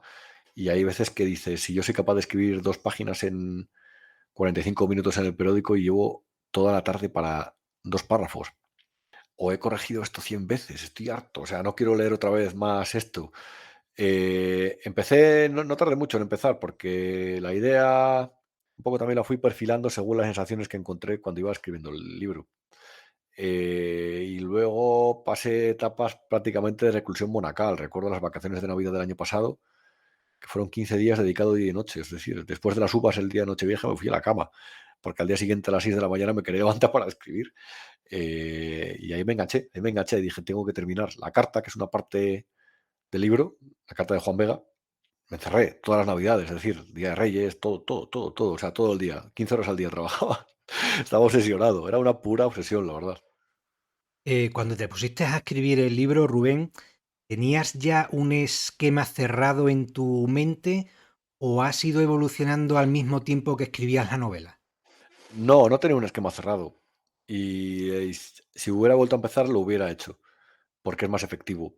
Pero me gustó eso de tener algunos finales en la cabeza, escribirlos todos y elegir el que más me gustaba, la verdad. ¿Estás satisfecho con el resultado, Rubén, o ya una vez que se ha publicado, tienes la sensación de que la volverías a reescribir? A ver, lo de la satisfacción, yo es algo que dejo a opinión de quien lo lea, porque yo soy muy meticuloso. Yo soy muy meticuloso, a veces no me soporto a mí mismo en ese sentido. Y sí, volvería a reescribir cosas, volvería a hacer un enfoque diferente. Y cuando lo transmito a quien se lo ha leído, se ríe de mí y dice, sí, es un buen libro, me ha gustado, de verdad. Está muy bien editado, está muy bien editado, muy bien editado. El Círculo de Tiza trabaja muy bien, pero hay partes que yo quizá cambiaría. Pero estoy seguro que tras cambiarlas, si me dejo pasar 3 semanas, las volvería a cambiar otra vez y reescribiría, corregiría. Pero bueno, eso entiendo que es un problema personal, psicológico, quizás. Lo reconozco, pero bueno, hay Bueno, yo, cierta yo satisfacción, creo la que es verdad. la insatisfacción crónica, ¿no? De todo escritor, ¿no? Les ha pasado a los más grandes, con lo cual a uno que acaba de publicar su primera novela, pues entiendo que es normal, ¿no? Yo he leído algunas reseñas, Rubén, entre ellas la de Miguel Ángel Idígoras, que fue corresponsal, ¿no? De Televisión Española y que ya está jubilado, que también ha sido un periodista muy inconformista, ¿no? Me atrevería incluso a decir que contestatario, ¿no? Y dice Miguel Ángel Idígoras que es una de las pocas, que la de Rubén Arranz es una de las pocas voces libres del periodismo capaz de huir del gremio para salvar el honor de la profesión. Buen elogio, ¿no, Rubén? Joder, yo cuando me lo escribió me sorprendió. Se ve que le caigo bien, la verdad. Pero que me lo diga él, y Goras narró el Brexit con una precisión y una forma de explicar el sentir de la sociedad británica de la época, con las dudas, con las certezas, que me pareció brillante. Por eso cuando le pedí la reseña y la hizo esa, wow, me quedé muy ancho, muy ancho, muy, muy ancho. Estuve un buen rato pensando en ello, reflexionando, diciendo, madre mía, qué bueno, si es mentira. Pero yo creo que es mentira, o sea que no es para tanto, pero si lo dice Dígoras, quizá me tenga que fiar incluso de lo que dice de mí mismo. La cosa apunta bien, ¿no? Si Dígoras te dedica ese elogio. Y luego la otra reseña que he leído es la de tu compañero Miquel Jiménez, donde dice que Arranz disecciona con hábil y sabia pluma el periodismo, lo hace desde la inteligencia y con la melancolía propia de los espíritus selectos, es el precio a pagar por ser honesto. ¿Tú has pagado algún precio, Rubén, por ser honesto? ¿Te han censurado? ¿Tienes más miedo a la censura, a la autocensura? En ese sentido, ¿cómo te tomas las palabras de Miquel Jiménez? A ver, todos los periodistas pagamos precio por contar determinadas cosas.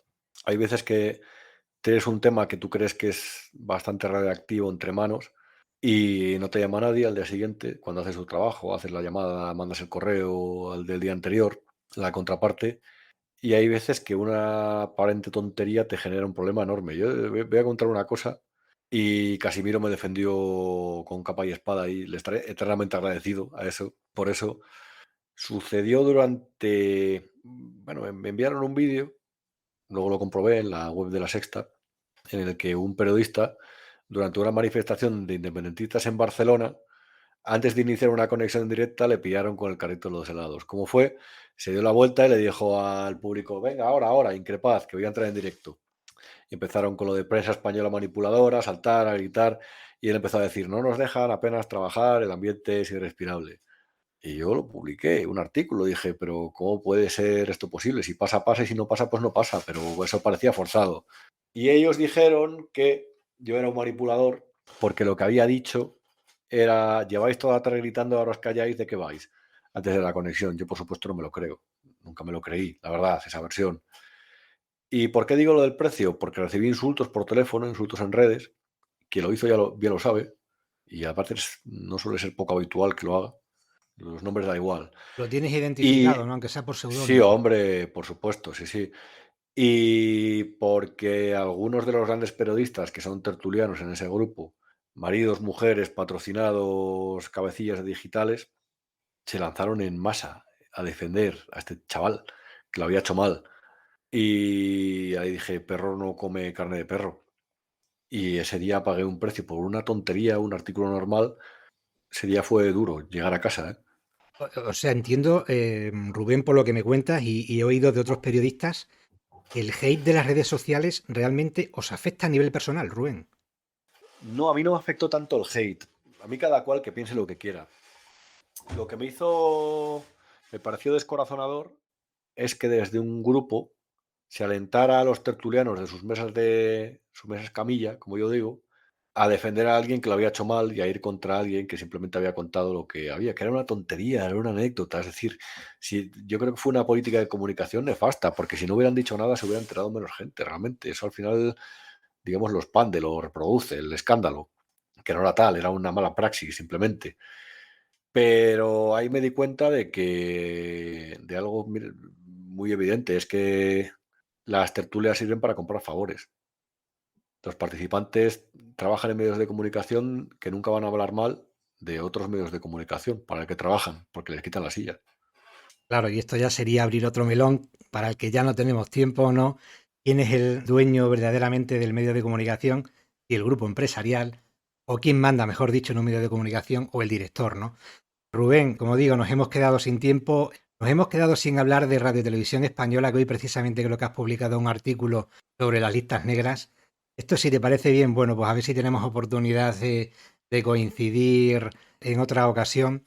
Nada, pues simplemente, Rubén, ha sido un verdadero placer que me hayas dedicado tu tiempo, que te hayas acercado al podcast.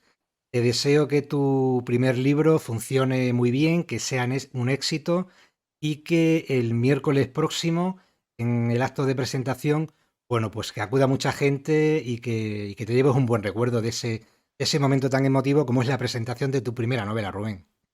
Pues muy bien, perro come perro, de Círculo de Tiza. En librerías, bueno, el momento publicitario de la entrevista ha sido un placer, José Antonio, me lo he pasado muy bien.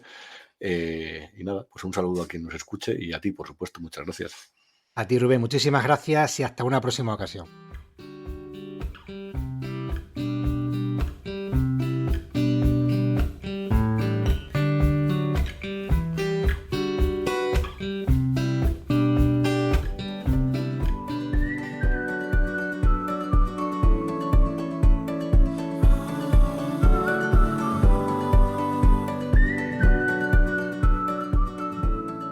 Y hasta aquí, queridos oyentes, el episodio de hoy.